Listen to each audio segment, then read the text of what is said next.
بسم الله الحمد لله والصلاة والسلام على رسول الله وعلى آله وصحبه ومن والاه أما بعد.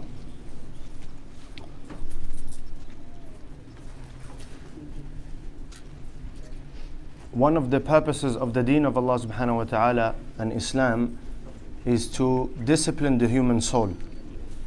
And so we know that Allah subhanahu wa ta'ala has placed in the human being certain characteristics that are angelic, they're heavenly, and certain are animalistic. And so what Islam seeks to do through the obligations and through the recommendation, through its recommendations, is to balance the human being. And so Allah does not expect of us to always be in worship like angels, who do not eat, do not sleep, do not reproduce, have no will of their own other than fulfilling the command of Allah. Allah doesn't want us to be that, because had He wanted us to be that, then He would have removed from us our nafs and our lower self. But at the same time, Allah Azza wa Jal does not want us to be like animals, concerned only with our physical needs and pleasures, just eating and drinking and reproducing. And so the path of Islam and the deen of Allah subhanahu wa ta'ala is the middle path. And for that, the human being requires discipline. And the month of Ramadan is the month of discipline. And so the purpose of refraining from eating and drinking is to weaken the desires, but strengthen a person's resolve and strengthen a person's spirit. So you are weakening desires, but you are strengthening your soul and spirit. You are weakening the body, but you are strengthening your heart.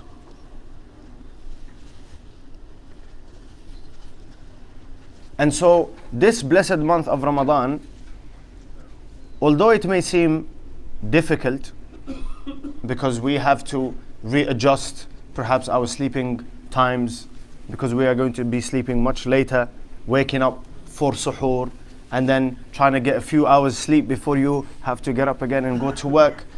And this is expected in the month of Ramadan. It is not appropriate, or it is not recommended that just because it is the month of Ramadan, I'm going to stop all activities and I'm only going to fast, right? Or I'm going to work at night and I'm going to sleep during the day. Okay, you have fulfilled the obligation of fast, but the reward is going to be minimal. And if you put your life sort of you stop living your ordinary life and you just kind of press the pause button, then you are not learning to inculcate these lessons or these characteristics in your daily life. You're saying, I'm going to stop living as I usually do for the month of Ramadan, and I'm going to adjust my routine so that I eat only 2 meals a day, and I'm going to sleep during from this time to that time, and reduce my working hours so that I can get by. And then once the month of Ramadan is over, then I'm just going to go straight back to my old self, right? That's not the idea. The idea is that every Ramadan that comes by, we discipline ourselves and we rise a degree higher, getting closer to Allah subhanahu wa ta'ala, preparing for akhirah, and most importantly, realization of our purpose. And so what happens is, when you stop eating and drinking, yes, perhaps the first few days your sort of mind is used to caffeine and sugars and what have you, so you're a little bit in a blur. But once that passes, what happens is that you get time to think. And if you stop the engagements or the activities in your life that bring no value or are sort of a waste of time, such as social media and watching TV and what have you, if you reduce these things during the month of Ramadan, that is going to give you more time to reflect and ponder on your life and the purpose of life. And just like with our children, when we're educating our children, at times in order to discipline them, what do? You take the things that they enjoy the most away from them. And this is what Allah subhanahu wa ta'ala is doing with us. Only 1 month of the year. He is saying, the food that you enjoy, the drink that you enjoy, the relationship that you enjoy, I'm going to take that away from you from Fajr until Maghrib. And we said that then from Maghrib until Fajr, a person is permitted to eat, permitted to drink, permitted to have relations. However, they should be kept to a minimum. Right? Because the idea is to control desire. And what happens is, and many of us will have experienced this, if you sort of go hungry for 16 hours, 15 hours, however long the fast is, and then at the time of iftar, you eat enough for 3 days. Right? What happens is that during the fast you were weakened, and yes, your desires were in control.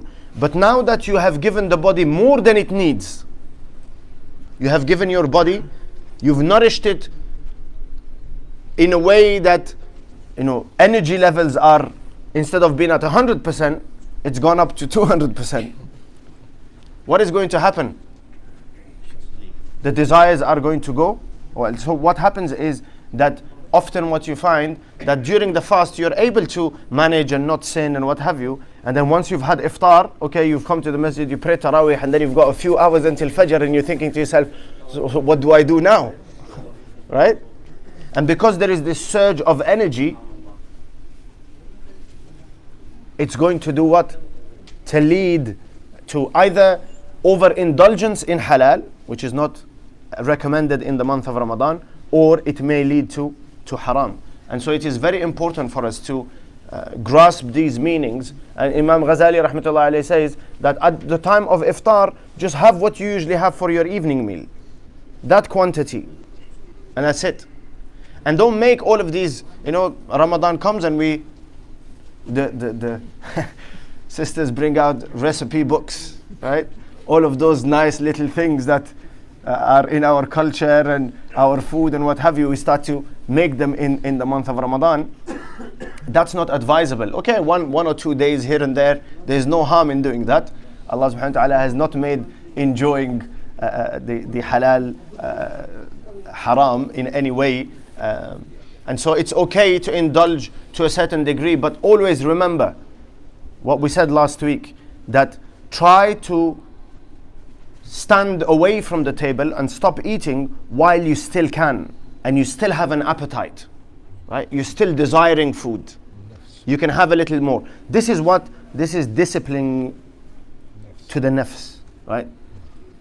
And knowing that I'm doing it for the sake of Allah subhanahu wa ta'ala, to strengthen myself in order to be obedient to Allah subhanahu wa ta'ala and follow His commandments. And so the fast of the month of Ramadan has spiritual benefit. The spiritual benefit is that it makes you closer to Allah subhanahu wa ta'ala. And Allah subhanahu wa ta'ala praises the believers in the company of angels. He says, my servants are giving up food and drink and relations for me, for my sake, in order to please me. Not that Allah subhanahu wa ta'ala benefits in any way, but we are doing it in order to become better versions of ourselves, so that we are conducting and living a life that is pleasing to Allah subhanahu wa ta'ala. And only then will we be true carriers of the label of Khalifatullah, representing Allah subhanahu wa ta'ala on earth. So last week we said that the obligations are to make intention, to refrain from food and drink and relation and sexual activity from Fajr until Salatul Maghrib, doing that for the sake of Allah subhanahu wa ta'ala and in order to fulfill the obligation. The things that break the fast are known. The first one is intending to break the fast. If you intend to break your fast is broken. You still have to maintain it, but that day has to be made up. If you're sort of in two minds, let's say for example I am sick and I'm in two minds, should I continue fasting, should I not? That's fine. But if I make an intention and that's it, I'm going to break my fast because today I'm fatigued from the illness, or I'm in pain, or what have you, then your fast is literally broke, because you've broken that intention. Intention is extremely important. So this is one. Intending to break the fast generally will break the fast, and you will have to make up that day again. Eating, drinking obviously breaks the fast, right? And Rasulullah sallallahu alaihi wasallam said that if a person breaks the fast of Ramadan intentionally, they would not be able to make up for it even if they fasted for the rest of their lives. What is the reason for that? Allah did not ask of you to fast your entire life. Allah asked of you to fast that particular day. And so this shows the importance of Allah subhanahu wa ta'ala's command. One day of fast is what, 15, 16 hours. If you don't fast that day, you can spend 365 days fasting and Allah will not accept it the way He would accept the fast of one day. Meaning that you will not gain the reward. Yes, there is the qada, making up the fast, and the kafara, perhaps if you did it intentionally, that you have to fast 2 consecutive months, and that will sort of free you from the punishment of Allah subhanahu wa ta'ala, and you fulfilled your responsibility, and inshallah your tawbah is accepted. But in terms of reward, you cannot regain that reward. Just like the person who misses the salah of jama'ah, if they sit at home or stay at home and say, well, I've missed my Isha in Jama'ah, so I'm going to offer 27 Isha because the reward is multiplied by 25 or 27. So I'm going to pray 27 Isha. He cannot hope, okay, Allah will appreciate the effort that you've prayed all of these extra nawafil, but you will not receive the reward of Jama'ah. Right?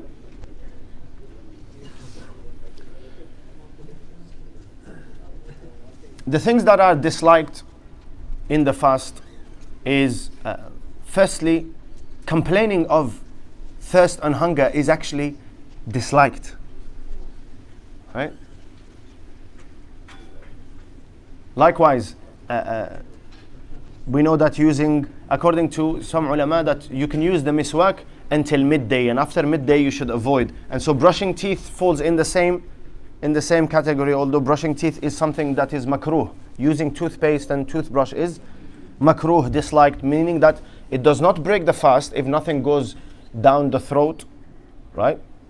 Further than the throat, but it reduces the reward. Why? Because Rasulullah informed us that Allah is pleased with that.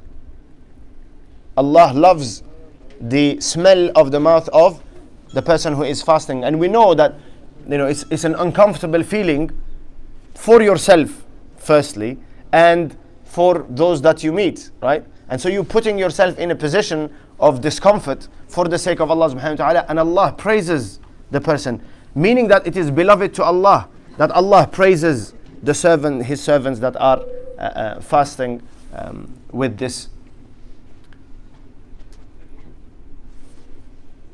The other disliked thing is, ulama generally say that putting anything in your mouth that is not food, right? And chewing on something, whether it's pen or pencil or, anything, plastic object, anything that is not consumable, but you are chewing it. It has no flavor or what have you. This is disliked. Because you are mimicking you are placing something in your mouth that is mimicking eating. Likewise, tasting is actually makruh and disliked. It's disliked in most cases. If one fears that it's going to lead to haram, then it's haram. Okay, so being intimate, whether that is hugging with very little clothing or without clothing, kissing, caressing, even looking, right? All of this is disliked, because what you are asked to do is refrain from full gratification of your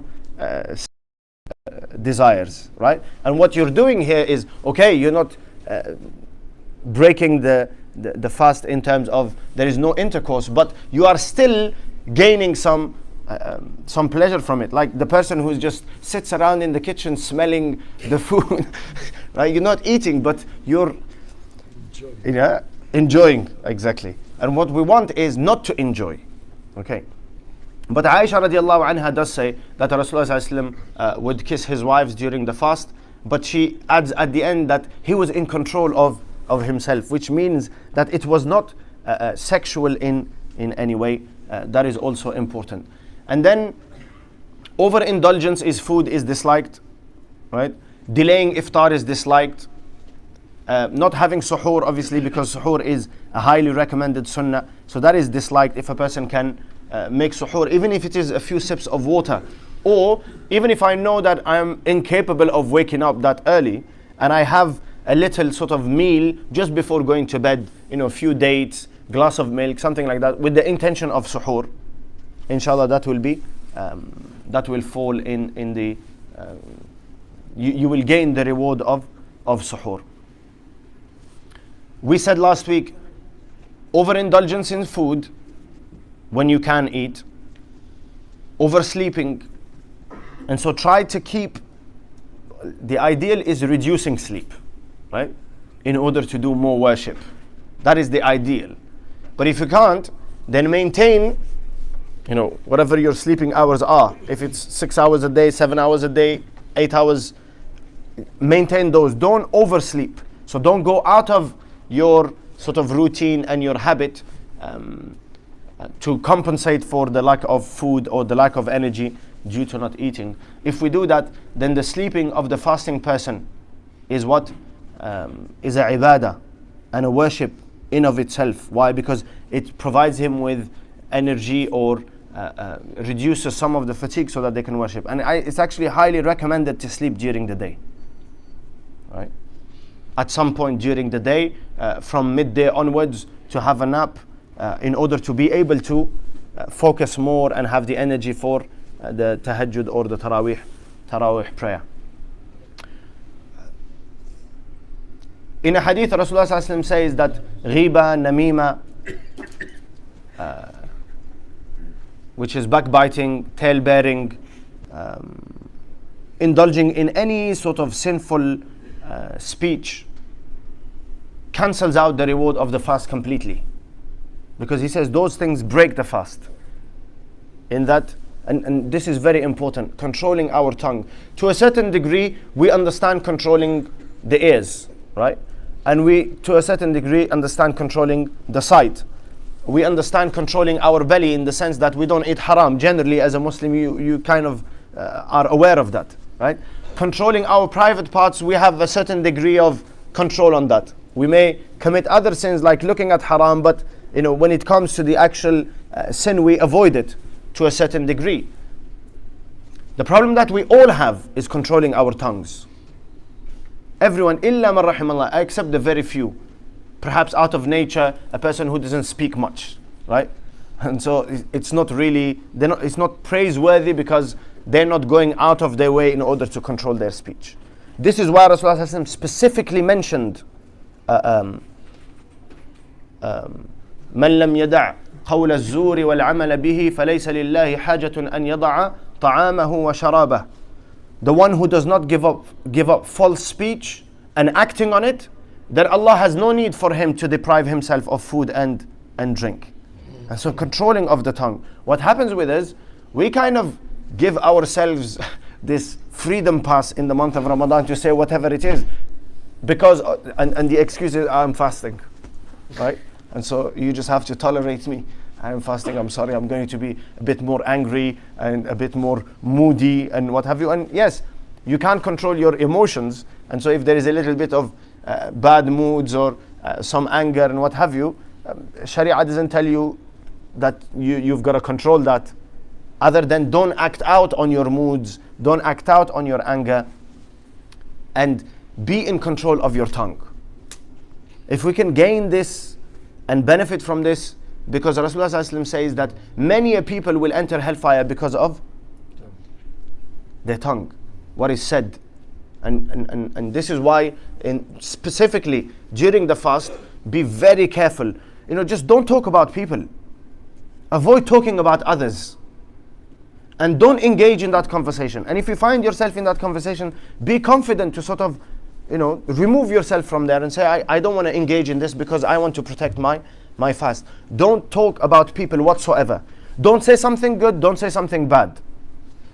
What you do is use your speech for communicating what you need, right? Information, whether you're working or at home or what have you, and the remembrance of Allah subhanahu wa ta'ala. The more you remember Allah in the month of Ramadan, the more you are going to gain that taqwa that you are seeking to protect you throughout the month of Ramadan, throughout the year after the month of Ramadan, because shayateen are being placed in behind bars, right? And you're given this opportunity to work on yourself. Do not destroy it with what we say.